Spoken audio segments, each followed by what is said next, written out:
திரு ரவிக்குமார், அதாவது விடுதலை சிறுத்தைகள், ஐயுஎம்எல் போன்ற கட்சிகளுடைய வாக்குகள்லாம் டிரான்ஸ்ஃபர் ஆகலை டிஎம்கேக்கு, மாற லாயல்ட்டி மாதிரி தாவேகா பக்கம் வந்துருச்சு, சரியா நடத்தாதது தான் காரணம் அப்படின்றார். இல்லை, அது அவங்களுடைய கற்பனையாக இருக்கலாம். நாங்கள் களத்தில் இருக்கிறவங்களுக்கு தெரியும். அந்த களத்தில் அந்த வாக்குகள் எந்த அளவுக்கு பரிமாற்றமானது. இன்னும் சொல்லப்போனால் வட மாவட்டங்களில் நீங்கள் திராவிட முன்னேற்றக் கழகம் போட்டியிடும் தொகுதிகளில் முனைப்பாக வேலை செய்கிறது விடுதலை சிறுத்தைகள் கட்சியை சேர்ந்த தொண்டர்கள் தான். நீங்கள் எந்த தொகுதிக்கு எடுத்துகிட்டு போனாலும் சரி, இப்போ நாங்கள் போட்டியிடுற தொகுதிகளை தாண்டி மற்ற விருத்தாசலத்தில் பார்த்திங்கன்னா தேமுதிகவுடைய பொதுச்செயலாளர் அவங்களுடைய வெற்றிக்காக அங்கே கடுமையாக ஒர்க் பண்ணுறது விடுதலை சிறுத்தைகள்.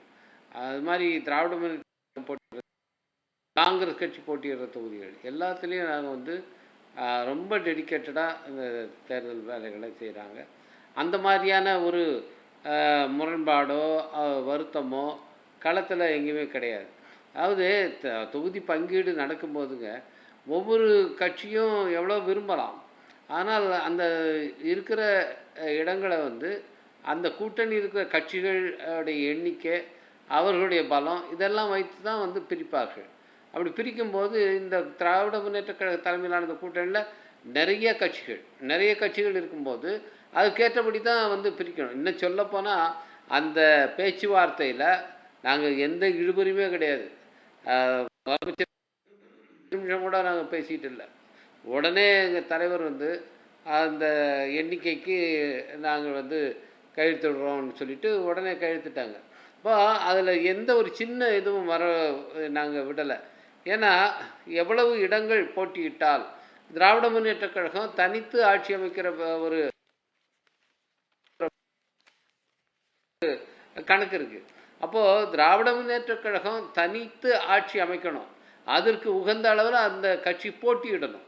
அப்போ நம்ம அதிகமான எண்ணிக்கையை கேட்டு அது குறைந்து அவர்களை இக்கட்டில் நம்ம தள்ளக்கூடாது என்பதில் எங்கள் தலைவர் ரொம்ப தெளிவாக இருந்தார். அந்த தெளிவின் காரணமாக தான் நாங்கள் இந்த தொகுதி பங்கீட்டு பேச்சுவார்த்தையில் எந்த இழுபறியுமே கிடையாது. முதல்ல ஒரு தடவை பார்த்தோம், அப்போ பார்த்துட்டு நீங்களே முடிவு பண்ணி சொல்லுங்கன்னு சொல்லிட்டு இரண்டாவது முறை போய் உடனடியாக அது கையெழுத்தாயிடுச்சு. எனவே அந்த மாதிரியான எந்தவித வருத்தமோ எதுவுமே இல்லை, களத்துலேயும் அப்படி எதுவுமே இல்லை. அதனால் வாக்குகள் சிதறுது அப்படி இப்படின்னு சொல்கிறதெல்லாம் ஒரு திட்டமிட்ட முறையில் ஒரு கேம்பெயின் அப்படி பண்ணாங்க. வட மாவட்டங்களில் விசிக வாக்குகள்லாம் அப்படியே தாவேகாவுக்கு போகுது. நான் பார்க்குறேன், நீங்கள் சமூக அளவில் எங்கள் கட்சி போட்டியிட்டப்போ நாங்கள் கிராஸ் ரூட் லெவலில், அது என்னுடைய நாடாளுமன்ற தொகுதிக்கு உட்பட்ட தொகுதி என்பதெல்லாம் நாங்கள் கீழே வரைக்கும் போகிறோம். அப்படி பார்க்கும்போது தாவேகா ஏறத்தாழ ஒரு 10 விழுக்காடு வாக்குகளை அதிகபட்சம் பெற முடியும். அதுதான் அவங்க திண்டிவனத்தில் பொறுத்த அளவில். திண்டிவனம் மட்டுமல்ல, காட்டுமன்னார் கோயில், நாங்கள் போட்டியிடுற காட்டுமன்னார் கோயில்லையும் தாவேகா 9 முதல் 10% வாக்குகளை பெறும் அப்படிங்கிறது தான் எங்களுடைய கணிப்பு. அங்கே போய் நாங்கள் பூத்தாக நாங்கள் அனலைஸ் பண்ணி பார்த்ததில் சொல்கிறோம். இது ரூரல் பகுதியில் கிராமப்புற மக்கள் அதிகமாக இருக்கிற தொகுதிகள் எல்லாத்துலேயுமே ஒரு ஜென்ரல் ட்ரெண்டாக இருக்குது. ரூரலில் தாவேகாவுக்கு அந்த அளவுக்கு பெரிய செல்வாக்கு கிடையாது. அர்பன் ஏரியாவில் தான் அவருக்கு செல்வாக்கு இருக்கிறது என்பதை அங்கே சுட்டி காட்டுறாங்க. எனவே இந்த தொகுதிகளில் யார் அவங்க 10% வாக்கு எங்கே போகுது அப்படின்னு பார்க்கும்போது, குறிப்பாக எப்பவும் பாரம்பரியமாக அதிமுக மக்கள் அவர்கள் இந்த தடவை விஜய் அவர்களை ஏற்றுக்கொண்டு தாவேகாவுக்கு வாக்களிக்க முன் வந்திருக்காரு. அதை நாங்கள் மீனவ பகுதிகளில் குடியிருப்புகளுக்கு நாங்கள் போகும்போது பார்க்குறோம். அதுக்கப்புறம் பார்த்திங்கன்னா இந்த பாட்டாளி மக்கள் கட்சி அது கன்சாலிடேட் ஆகும்னு பார்த்தாங்க. ஆனால் அவர் திரு அன்புமணி அவர்களுக்கும் மருத்துவர் ஐயா அவர்களுக்கும் இடையில் இருந்த அந்த முரண்பாடு காரணமாக அது ரொம்ப கடுமையான முரண்பாடாக மாறியது.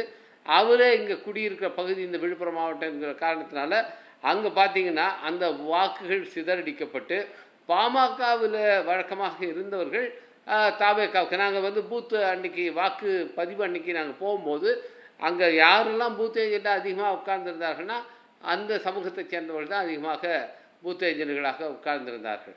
எனவே நீங்கள் வந்து இங்கேருந்து திமுக அணியிலிருந்து வாக்குகள் அங்கே போவோம் அப்படிங்கிறது வந்து ஒரு மிகையான கற்பனை. கொஞ்சம் வந்து கிறிஸ்தவ சமூகத்தை சேர்ந்தவர்கள் வாக்களிப்பார்கள் என்ற ஒரு யூகம் இருக்கிறது.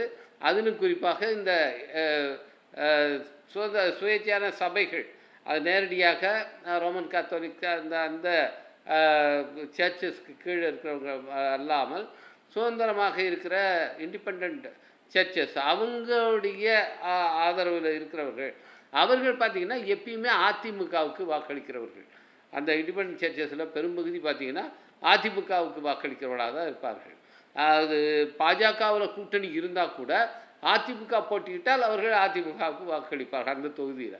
அது மாதிரி உள்ளவங்க வந்து இந்த தடவை விஜய் அவர்களுக்கு வாக்களிக்க முன் வந்திருக்கிறார்கள் என்பதை நாங்கள் பார்க்க முடிஞ்சது. எனவே இந்த சோஷியல் குரூப்ஸ் யாரெல்லாம் உங்களுக்கு வாக்களிக்கிறார்கள் என்று பார்க்கும்போது அதில் அதிகமான சேதம் அதிமுகவுக்கு தான் இருக்கிறது என்பதை நாங்கள் கண்கூடாக பார்க்குறோம். எனவே இதில் வந்து இது குறைஞ்சிடும் சொல்லி அதனால் வந்து அதிமுக வெற்றி பெறும் அப்படிங்கிற கதைகளை பரப்புவது அது அவங்கவுங்க கற்பனை சார்ந்ததாக இருக்கிறதே தவிர யதார்த்தமான கள நிலவரமாக அது இல்லை. இது ஜாலியோ ஜாலியோ ஜிம் கானா நீ ஃபேமிலியோட பாருங்கண்ணா செட்டு ஹோஸ்ட் பேண்ட் ரெடி இப்ப கெஸ்டோட பரப்பண்ணா